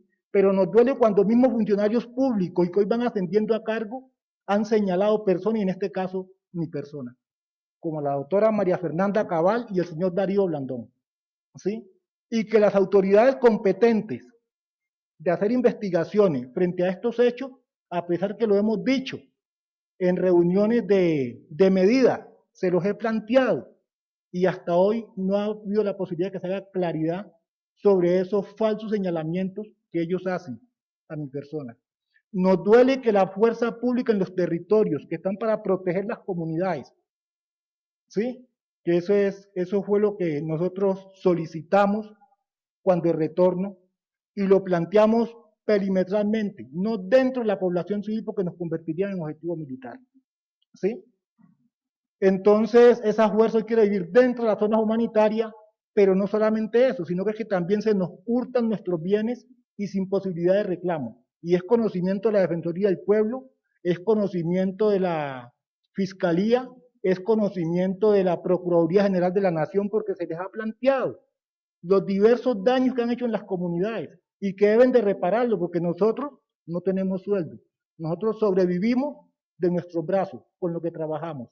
Se nos desplaza, y hoy que tratamos de hacer una resistencia en los territorios, aún en condición de desplazado, porque es que no hemos retornado directamente cada quien a su finca, sino que estamos en una zona humanitaria, y desde ahí también se nos siguen violando todos nuestros derechos, se nos gustan los bienes subiéndolos de turbo, pero la fuerza pública también nos daña nuestros sembrados, y no podemos decir nada. Eso es muy preocupante, y no vemos cuáles son las garantías. Por otro lado, también quiero señalar, y es que nosotros han pasado dos puntos que son de mucho interés para nosotros en el proceso de las mesas de diálogo de paz. Y es el punto agrario y el punto de víctimas, y que hoy precisamente estamos. Y nosotros sí queremos tener una participación allí, porque nosotros estamos grandecitos, vuelvo y repito, y tenemos propuestas, ¿sí? Y queremos entrar en esa discusión, porque los que están allá no nos representan. Los que están negociando allá no nos representan, ¿sí? Porque los que hemos sufrido el dolor en carne propia somos nosotros. Y nosotros sabemos más o menos qué podemos exigir para tener una vida digna, siempre y cuando las instituciones del Estado también asuman ese compromiso real de comprometerse a asumir sus responsabilidades de acuerdo a la competencia de cada una, ¿sí? Es preocupante, pues, muchas cosas de las que les he mencionado. Y refiriéndome un poco a mi organización más global, que es COMPA, sigo diciendo, hay municipios en Colombia que tienen unas condiciones precarias, pero si no se desmontan las estructuras fundamentales que generaron el desplazamiento y que hoy siguen generando asesinatos, casas de pica, desapariciones en el país, es muy difícil,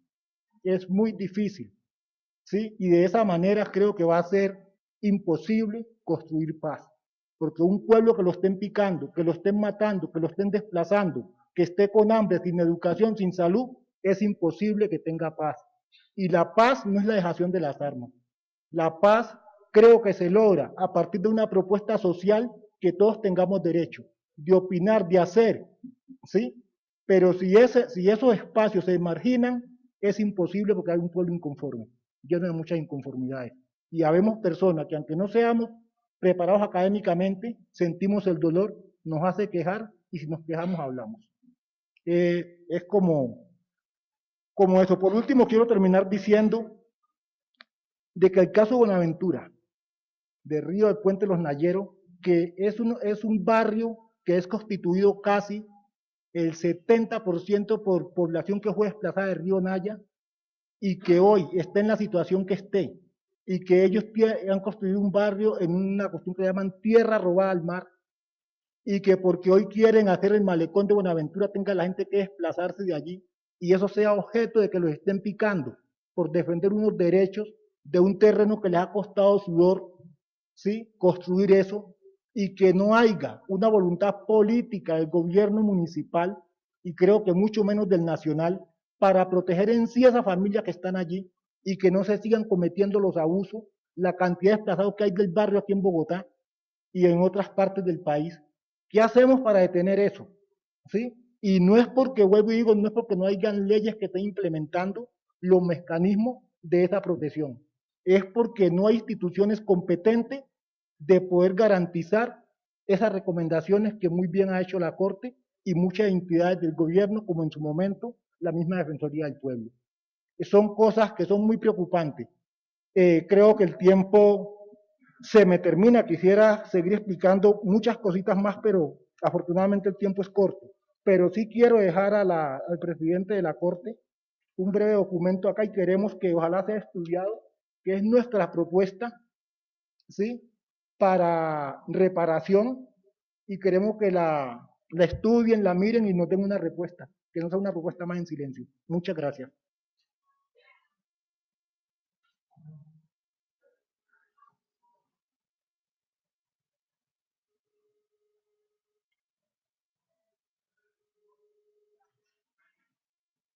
A continuación interviene el señor Jorge Andrés Quinto, proveniente de Curvarado, departamento del Chocó. Representa la protección a comunidades afrodescendientes desplazadas, auto 005, en los procesos de restitución de tierras. Recién muy buenas tardes a todos y todas, de parte de la comunidad de Jiguamiando y Curvarado. Voy a empezar contando nuestro desplazamiento que empieza desde el año 1997, donde empieza toda la problemática de desplazamiento en la parte norte del departamento del Chocó, comprendiente entre los municipios de Río Sucio, Carmen de Darién, Unguía, Candí.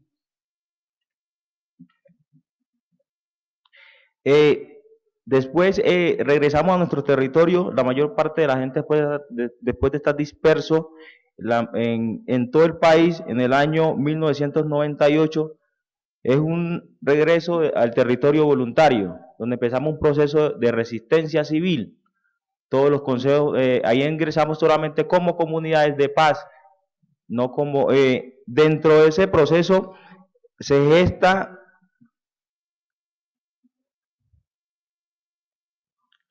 una solicitud de titulación colectiva en esa zona del departamento del Chocó, el cual ya se realiza la titulación colectiva en el año 2000, el cual se tengan los títulos colectivos a los municipios, porque ahí no comprendía el municipio de Carmen del Darién, el cual no mencioné al principio, pero sí ahí empieza, que fue creado en el 2000. El municipio que yo pertenezco, que anteriormente era parte de Río Sucio, y ahí empieza a aparecer en el mapa y enfocado también con parte de desplazamiento en su 80% de la población.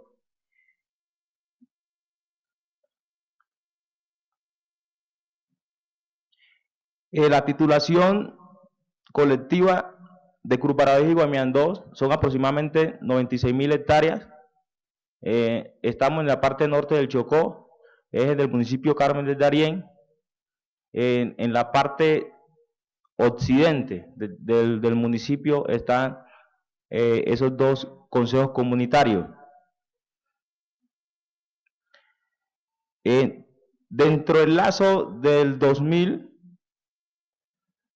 al 2004, ante la sentencia T025 de la Honorable Corte Constitucional, nosotros como comunidades venimos adelantando, hicimos unas actividades o unos hechos los cuales también de resistencia entre nuestro territorio, el cual creamos los consejos comunitarios, estuvimos también trabajando todo el tema de resistencia de las comunidades, llegan también las zonas humanitarias, los consejos, están las comunidades de paz que se reflejan dentro de todo el proceso, dentro de nuestro proceso de resistencia.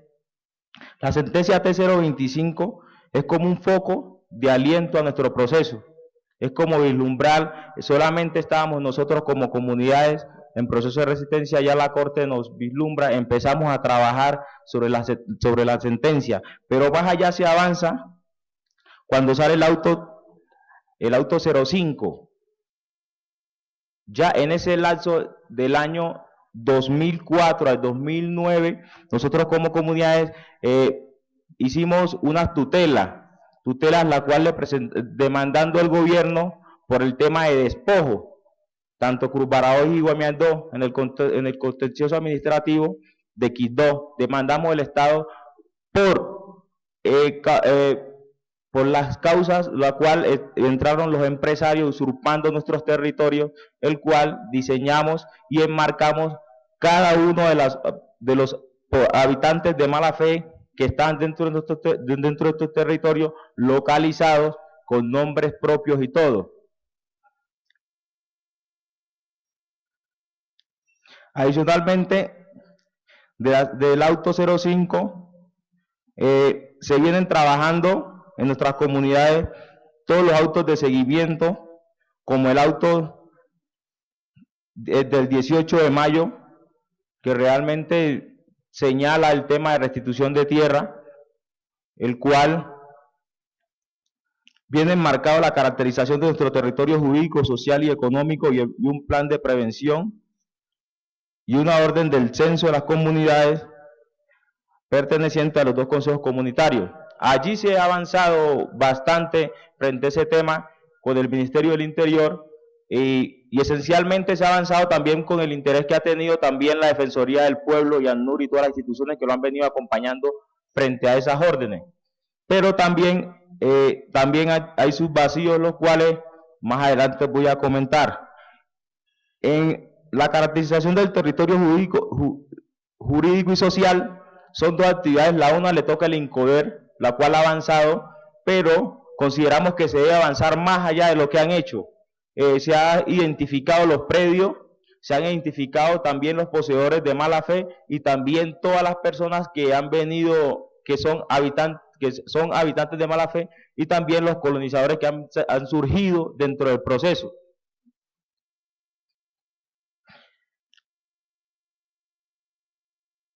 Dentro del proceso que le toca al INCODER, nosotros como comunidades siempre le hemos pedido al INCODER y al gobierno el cual se permita comprar, son 156 predios individuales, si no estoy equivocado, que están dentro de la cuenca del río Curvaraj y Guamiandó, que contemplan 6.000 hectáreas, la cual está en propiedad en títulos individuales, el cual allí se están como ocultando los poseedores de mala fe, o sea, las personas que son ajenas a nuestro territorio, que lo han comprado y están allí, y de allí se extienden a la propiedad colectiva, la cual nos siguen afectando. Le hemos pedido al gobierno que el cual compre esos predios, los cuales si no se compran esos predios todavía se permite vulnerar nuestros derechos colectivos desde allí, y hasta ahora no hemos tenido respuesta sobre ello.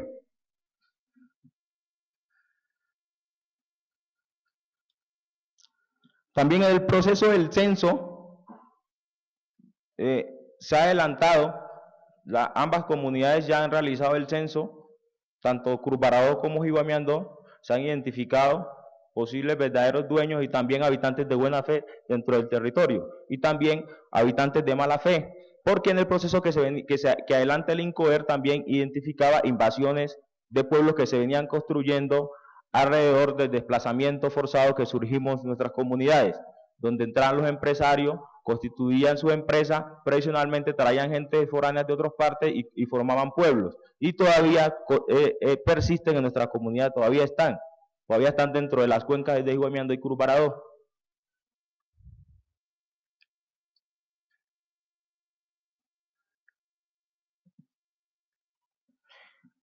Hay los autos, por lo menos está el auto 112, el auto A45 y el auto 292, lo cual hacen seguimiento a las órdenes que ha metido la honorable Corte anterior para todo eso. Nosotros, las comunidades negras de la cuenca del río Curvaraj y Guamiandó consideramos que el proceso de restitución de nuestros territorios, de las comunidades negras, se debe tener en cuenta la sostenibilidad para la permanencia del territorio de las comunidades negras, la cual implica el desalojo reales tanto de los ocupantes de mala fe, de los repobladores en las 6.000 hectáreas, que se debe tener en cuenta para todo eso.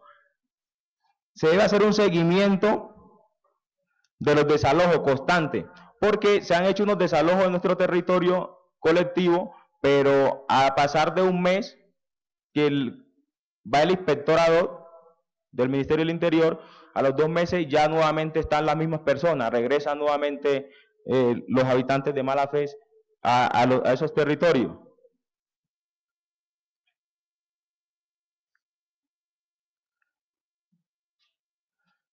También debe haber los resultados de los procesos judiciales que se vienen adelantando a través de la Fiscalía para todos los empresarios que están dentro de la cuenca del río Curvaraj, que todavía siguen haciendo el proceso de amenaza continua a líderes en el proceso de restitución de tierra, el cual cuando empezamos el proceso se empezaron solamente amenazados 17 personas y en la actualidad tenemos un total de 122 líderes amenazados en la cuenca del río Curvaraj y Guamiandó.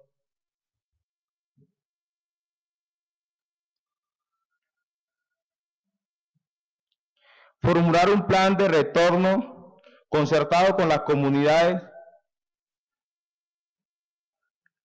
la construcción de las comunidades, vivienda, infraestructura, colegios, centros de salud, recreación y deporte, saneamiento básico, comercialización de productos, un proyecto de largo alcance de agricultura forestal y pesquero, y el fortalecimiento del tejido social comunitario para apoyar a la consecuencia del conflicto apoyado por la consecuencia del conflicto armado que viven en las comunidades. Los factores de riesgo identificados en los pronunciamientos de la Honorable Corte Constitucional han sido una constante durante todo el proceso de restitución de tierra de la cuenca del río Curvarado. O sea que todavía persisten todas esas amenazas, la cual la Corte ha reiterado en la mayor parte de los autos, en los líderes de la cuenca del río Curvarado. En estos días tenemos unos hermanos que se vinieron desplazados de la cuenca del río Curvarado, que están acá, la familia Cabeza, acá en Bogotá, por amenazas continuas de su vida, por el proceso de restitución de tierra en la cuenca del río Curvarado y Jiguamiandó. Les agradezco mucho y también a la Honorable Corte continuar con todo este proceso, y también a los ilustres profesores que nos han coayudado para alimentar y continuar en este proceso de restitución de tierra, el cual consideramos que se puede sacar adelante, pero con el apoyo directamente del gobierno y las instituciones que a ellas les competen. Gracias. Sobre el tema procesos de restitución de tierras, retorno y reparación colectiva, intervendrá la señora Gloria Ramírez, quien viene de Granada, departamento de Antioquia.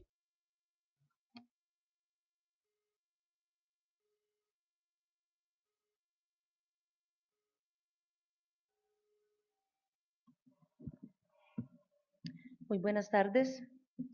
En primer lugar, mi nombre es Gloria, vengo de Granada, Antioquia, como lo acaban de decir, representando a la organización de víctimas Asovida, proceso que lleva también el Salón del Nunca Más. Granada vive memoria, vive el recuerdo, vive la historia, para contarle a las futuras generaciones y no repetir la historia.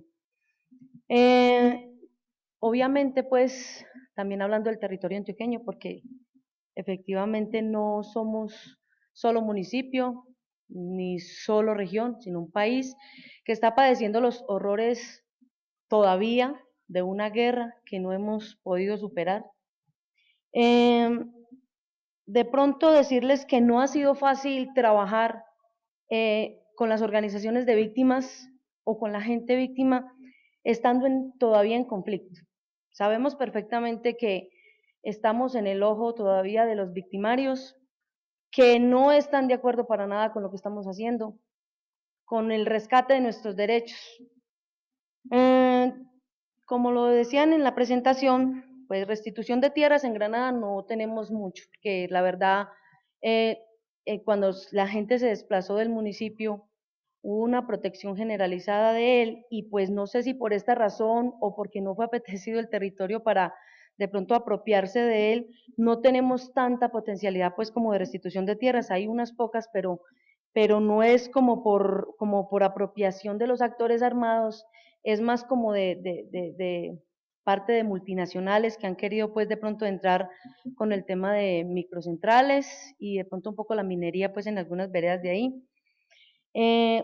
Con el tema de reparación colectiva estamos trabajando, no ha sido nada fácil, porque de pronto de parte de la institucionalidad se quiere de pronto focalizar algún punto, digamos directamente. Nosotros como comunidad dijimos no, queremos que de pronto se dé un paso por todo el municipio, porque todos vivimos esa situación, y el que se debe reparar es el municipio en sí. Pedíamos en primer lugar que hubiera una reparación de pronto en el término económico. Cuando Granada tenía su población, tenía más o menos 22.000, 23.000 habitantes, a pasar a solo tener 4.500 es un desplazamiento bastante masivo.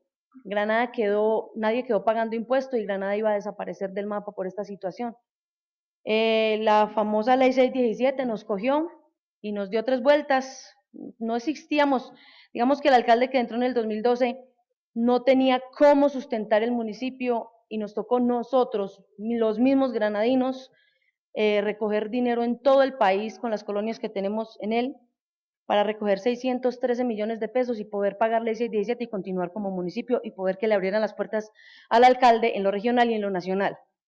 Pues yo digo, las leyes que se están creando o que se crean, no sé con qué fin, cierto, yo respeto eso, pero realmente nos perjudicaron y mucho. Entonces esta reparación colectiva la queremos y la queremos es más integral, lo estamos trabajando, estamos haciendo la propuesta, lo hicimos bien hecho. Vamos a ver qué nos responden desde la institucionalidad. En el tema de retorno es algo que duele bastante que de pronto se hable de retorno en Granada. Yo personalmente pues no diría que hay retorno, digámoslo así. No sé de pronto en el territorio en general si puedan decir que hay retornos porque la gente ha regresado por necesidad, no porque quiera vivir en la ciudad y porque no tiene forma de vivir en la ciudad. Es porque le toca venir a un municipio donde la economía está en el piso, donde no es fácil sobrevivir de una agricultura que vale más los insumos que lo que vale lo que están cultivando. Todo cambió. Si unas cosas se sembraban en el 96, 97, ya ahora son totalmente distintas. La gente que poseemos en este momento, que hay más o menos 9.600 habitantes, mucha no es del territorio, se ha desplazado de otros territorios de Antioquia y ha ido a nuestro municipio, o sea que no estamos trabajando con gente que ya habíamos trabajado, sino que estamos conociendo nuevas culturas. Digamos que yo pienso, y desde lo que se ha venido tratando con la sentencia, ¿cierto? Hay muchos autos que nos hablan de varias cosas. El 177 de un presupuesto que tiene que ser suficiente para de pronto acoplar todo esto que se ha venido requiriendo.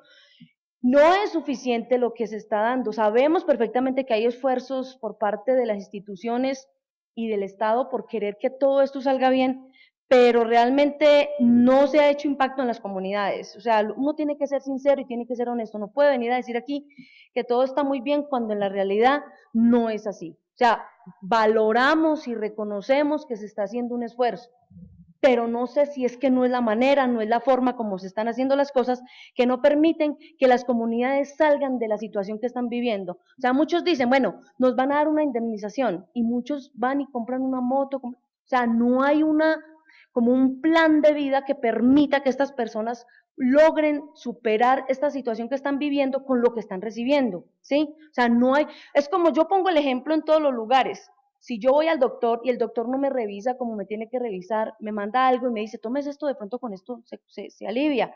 Pero si no hay solución a mi enfermedad, yo tendría que volver donde ese médico. O muchas veces no volver donde el médico porque ya desconfío, no, pues, hombre, ya no me sirvió este, voy a ir donde un particular. Eso está pasando en nuestro municipio, desafortunadamente. Los intermediarios están haciendo mejor dicho, están haciendo de todo. El personero yo creo que ni tiene que trabajar, pues que me perdone si me está escuchando, pero es que hay abogados a diestra y siniestra sacando ayudas humanitarias. Y se aprovechan de esta situación porque hay yo no sé de dónde sacan ese tema del turno que dan, ¿cierto? Un turno que se demora más de un año para que a una persona le llegue una ayuda humanitaria. El abogado no come de turnos, ese sí la saca en menos de un mes. Y la gente ya comienza a correr tras de estos intermediarios. El auto 178 habla de cosas inconstitucionales, yo creo que eso continúa, ¿cierto? Vuelvo y repito, si no fuera por esta sentencia, también nosotros no estuviéramos en la situación que estamos de visibilidad, sí, somos visibles en estos momentos y por eso tenemos la oportunidad de pronto en participar en muchos espacios y donde nos inviten, vamos a ir. No lo tomen como un reclamo de mala fe, es algo que nos toca decirlo porque no estoy hablando de mi situación personal, estoy hablando de más de 500 víctimas que están atrás de nosotros, pensando y diciendo, bueno, si hay un representante que puede ir a hablar, que lo haga, porque no hay, si uno le pregunta a la gente, no hay algo que les haya hecho impacto todavía, como para ellos decir que se ha logrado algo. Entonces, la alcaldía de Medellín viene haciendo un trabajo, lo mismo la unidad de víctimas, digamos, con el tema pues en el pueblo de Familias en su Tierra. Sí, la gente está recibiendo estos proyectos, lamentablemente no están todas las personas incluidas y muchos quieren acceder a esto, pero vuelvo y repito, hay una ley también que es la 387, donde de verdad todavía existe y se puede reclamar también por ese lado. Qué rico que la gente tuviera todas esas propuestas que tiene la ley 387, voluntariedad, seguridad y dignidad, se pudiera dar para volver a los territorios. Tenemos un territorio todavía minado, no podemos decir que volvemos al territorio tranquilamente. Yo vivía en una vereda hermosa donde yo vivía con lo que producía, no la puedo ni tocar porque está minada. Entonces, Es algo que duele y duele mucho. Hay mucha cantidad, o sea, se habla de macro. Si se le presenta, por ejemplo, un proyecto, tiene que ser más de 1.200 familias, 1.300 familias. ¿Por qué no comenzar con lo poco y comenzar a hacer una diferenciar? Comenzar con las más vulnerables. Es una propuesta que nace desde nuestra organización, que comencemos por las más vulnerables y no coger tanta gente, porque es que cuando uno coge tanto, quiere abarcar tanta cosa, no es posible y no genera lo que nosotros queremos que genere, ¿cierto? Digamos que hay el autor de 383 también habla de una corresponsabilidad que hay de las instituciones con lo territorial.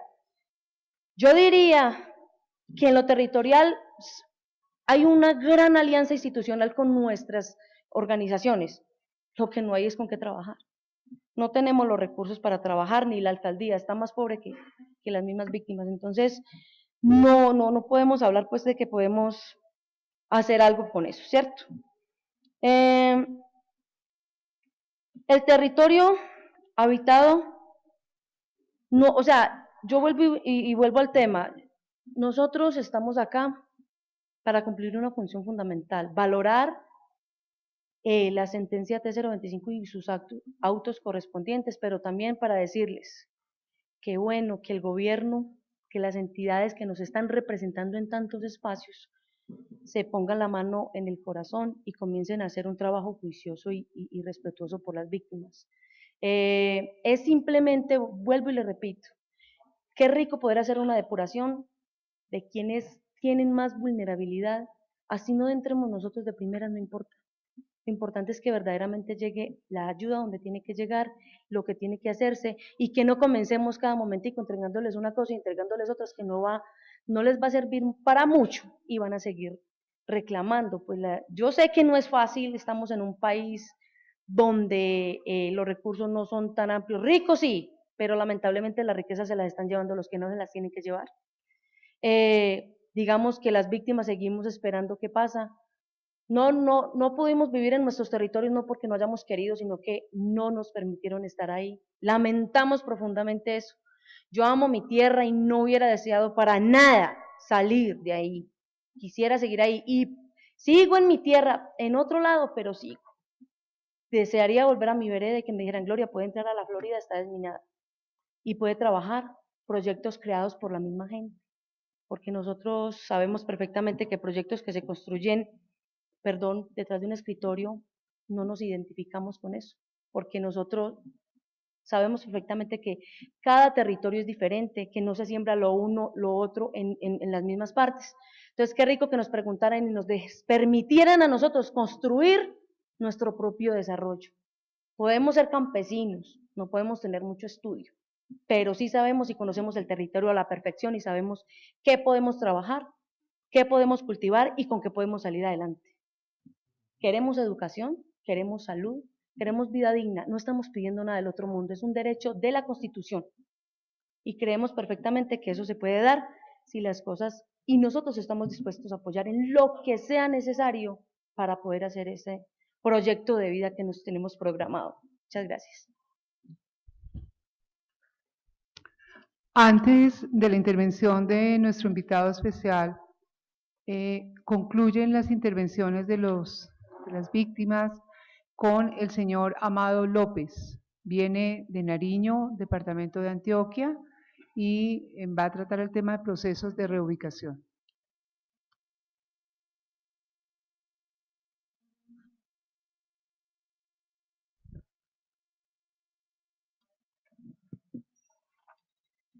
Buenas tardes para todas y todos. A mí de verdad me tocó la cola, pero me encanta. De verdad vengo también de la cola del departamento de Antioquia. Mi nombre, Amado Jesús López, del municipio de Nariño. Vengo en representación de Asodeprana y también soy el coordinador de la mesa municipal de víctimas. Quiero rápidamente contarles lo que ha sucedido en nuestro bello Balcón Verde de Antioquia, Nariño. Nariño, un pueblo sufrido, pueblo golpeado doblemente, 2 tomas sufrió Nariño, Antioquia.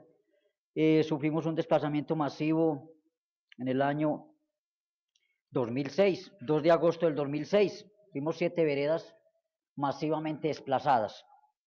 También les quería comentar algo muy personal. En el año 2003 y 2004, lamentablemente en el conflicto perdí a mi padre y perdí a mi hermano en el conflicto.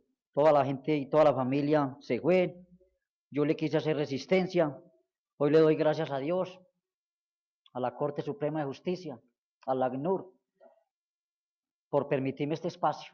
De verdad que me siento muy contento y muy tranquilo y doy un saludo especial a todos y cada una de las personas que nos encontramos. Sé que es la última intervención, que estamos cansaditos, pero vamos a hacer lo más breve posible. Entonces, en Nariño se vive un proceso de reubicación de tierras. En Nariño, por medio del Instituto Colombiano de Desarrollo Rural, INCODER, compra 3 predios, 2 en el municipio de Nariño y un predio en el corregimiento de Puerto Venus, único corregimiento que tiene el municipio. De los 3 predios, 2 predios, gracias a Dios, podemos decir, llevamos el proceso. El proceso del corregimiento de Puerto Venus desafortunadamente se cayó porque no habían las condiciones para esta dicha reubicación. Fue la finca La Cristalina, esa finca no fue adjudicada, o sí fue adjudicada, pero no fue habitada por las personas adjudicatarias. Pero el caso de los predios La Argentina y el Arrayán, sí son predios que, gracias a Dios y al acompañamiento institucional, hemos podido sacar estos procesos. Quiero agradecer de una manera muy especial a la ACNUR y al PNUD, organizaciones que han estado muy pendientes de nosotros, porque con el INCODER y con el Estado siempre fue un poquito durito. En el año 2007 entregan los predios, pero eran predios de vocación ganadera, y ya, quédense ahí, y el ganado, el pasto no come sin el ganado, ¿cierto? Nosotros nos dimos a la tarea con las uñas, con lo poco que teníamos, de transformar esta finca o estos predios de vocación ganadera, agrícola y pecuaria. Llevamos 7 años de lucha, 7 años de espera. Nos dieron en el año 2008 unos albergues transitorios, albergues que se volvieron permanentes. En este tiempo son una maravilla para veranear, es una belleza. Pero no se les olvide que estamos en la zona páramos. Allá cuando llueve, llueve durito. Allá llueve duro y sufrimos mucho por esta parte de vivienda. También les quiero compartir algunos logros significativos que hemos tenido. Nosotros logramos revocar esta entrega a estos predios, porque estos predios los entregaron en común y preendiviso. Era tanta la emoción de nosotros por un lote de tierra, por tener algo que brindarle a nuestros hijos, que nosotros ni siquiera mirábamos ni entendíamos qué era eso. Venga, yo le firmo aquí, yo me voy ya para la Argentina. Yo soy de Nariño, Antioquia, pero tengo comunidades de toda parte del país. Es un proceso donde el INCODER se lesiona, ustedes saben que se recogen los requisitos que se necesitan, y ya tenemos población de distintas partes del país. Entonces, logramos pasar de ese común y preendiviso a una entrega, a una adjudicación por individual, porque el común y preendiviso era que yo tenía una 34ª parte de ese predio, pero yo no sabía ni en dónde. Y vamos a trabajar, pues que esto es difícil. Para no reconstruir un tejido social con personas de distintas partes del país, no fue nada fácil. Gracias al apoyo institucional, porque hemos tenido apoyo desde el Instituto de Bienestar Familiar, apoyo desde el gobierno local. Aprovecho para dar un saludo muy especial a nuestro alcalde, a nuestro gobierno departamental, que ha estado en los 2 últimos años muy centrado y muy interesado en que el proceso fluya y que seamos una experiencia para el país. Entonces, hemos tenido logros, uno de ellos, el que le menciono, lograr que nos hagan la titulación por individual. Ya cada uno tenemos los títulos del predio, aunque tenemos problemas, estamos registrados en instrumentos públicos en Sonsón, Antioquia, pero no ha sido posible que el INCODER le pague al municipio el catastro de estos predios. Nosotros le queremos contribuir al municipio, pero no tenemos la forma, es decir, tenemos el título, pero no aparecemos, porque no se ha pagado el impuesto predial de esos predios. Entonces nosotros no podemos tampoco contribuirle al municipio porque no han hecho ese descargue. Bueno, ese es uno de los logros muy significativos. Logramos carretera. Nosotros logramos 2 kilómetros de carretera, hicimos gestión con Cafetero, hicimos gestión en ese entonces con Nación Social, logramos meter la carretera hasta el predio. Logramos la energía por medio de un programa Antioquia Iluminada. también logramos la energía, porque solamente 2 casas, mayorías de los predios tenían energía, el resto no tenían energía. Vivimos por 7 meses en hacinamiento, 7 familias en una sola casa. Era bien complejo. Esto era bien complejo porque los hombres pues nos íbamos a jornalear porque nos tocaba salir a distintas veredas a buscar el jornal para el sustento de nuestros hijos. Pero los que quedaban en esa casa eran las mujeres y los niños. Era siempre complicadito. Bueno. Nosotros logramos de 34 adjudicatarios, la finca en sí mide 376 hectáreas y en ese entonces fue adjudicada para 34 familias. Nosotros, mirando que colindábamos con la zona páramo y que había una zona de reserva de más de 90 hectáreas, yo mismo le planteé la idea y la propuesta por escrito al INCODER de que esa zona no fuera adjudicada, para que esa zona, esas 90 y piola hectáreas,